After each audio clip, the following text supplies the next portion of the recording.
Hey, it's Girl the Verse and welcome to my living room. I am now back from Miami and I came home with a cold, so bear with me as I am speaking through my nose. But I did want to come say hi and share with you how I actually managed to get this interview with Burnt Toast. Do you want to hear it?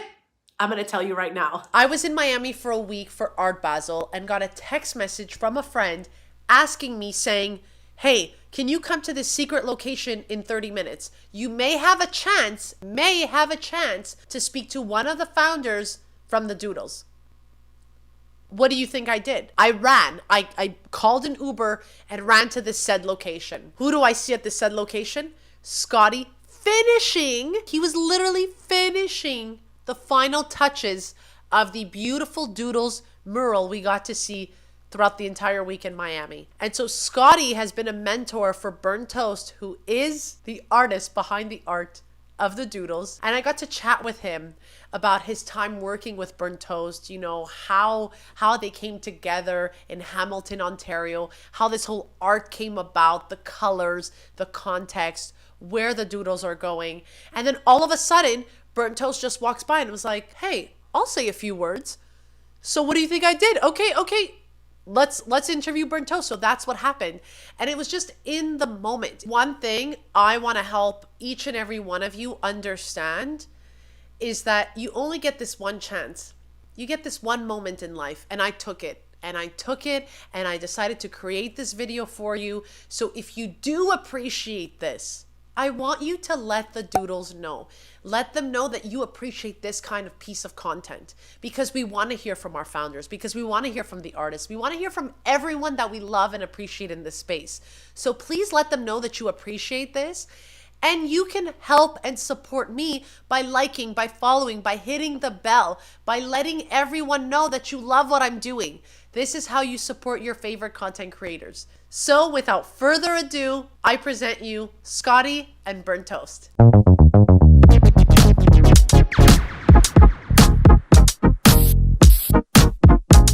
He has a pretty dedicated community, and he's doing it for them. Like, this is what this whole event's about. You know, a thank you to the Doodles community, I guess. What's it like to have done this, to have created this, and then get this community that is backing you up, that is loving all of this? It's totally surreal.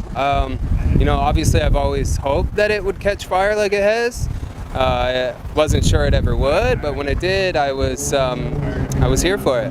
What I do appreciate about the Doodles is that it's very inclusive. There's a lot of colors, there's a lot of people, right? It almost feels like it's going to be a book one day, like about different characters, right? Talk to me about that whole process in your mind, doing this art. These murals live in a community setting. We want the people who frequent these streets to be able to relate to them. Universal acceptance is very important to us. Reflecting the community they're in. We want no matter who is walking by, we want them to be able to relate to the artwork. And that's very, very core sentiment of our brand, and it always will be. What made you want to draw rainbows? I like that because I love the rainbow coming out of the world needs more color, the full spectrum, every available color should be used in the artwork. I don't know, they're pretty. I love it, it's so pretty. Mm-hmm. Yeah, I don't know, there's something just appealing to the eye, you know? He's been a true mentor to me. When he first complimented my art, I was really tickled by that, and now we're here working together. It's a beautiful thing. What's it like for you? Or are you just like, this is my friend, we're having fun, we're painting? He's my best friend, and I taught him how to paint, so. Are you proud of this work? I've been telling him since day one he's going to be huge. And, I used to own a nightclub in Hamilton. He used to come by there all the time, and I'd be like, look, come out and paint with me. And he was already doing extremely well digitally and stuff like that. I'm like, take what you're doing into the real world. It's going to have way more of an impact. You can change the entire communities by painting on these big walls. And so I took him out, we painted illegally in a few different places. And, it really, look, right there, that person's just taking photos as we go, right? But, it can have a way bigger impact than just something on a computer screen or a phone screen. This is digitally created artwork. Obviously, here we're creating it in an analog situation, but we're trying to have it look as digitally perfect as we were able to create on the computer. So, you know, we're just like the arcs and the sharpness of all the lines is something that we're very conscious of. It's hard to do simple good.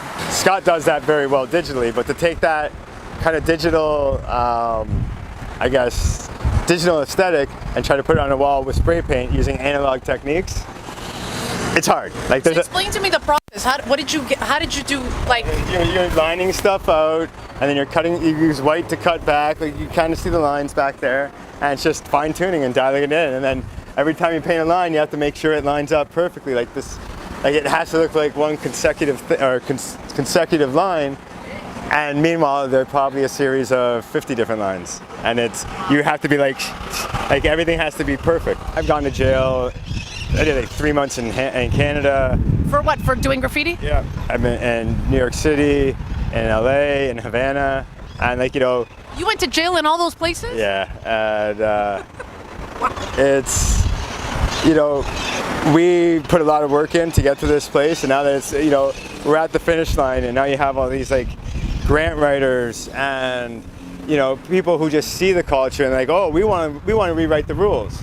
And they're completely corrupting our, you know, our culture. A lot of the street art does get destroyed as well because the graffiti artists are feeling like they're getting slighted. To go back to you going to jail, what do you make of you going to jail years ago and now seeing yourself or someone like Burnt Toast actually get paid for the same work? Yeah. Well, it's not the same, but you know what I mean. Like, it's crazy. Like I have the city give me, City of Hamilton, the same city that put me in jail for 3 months. Last year gave me like $120,000 to do some murals.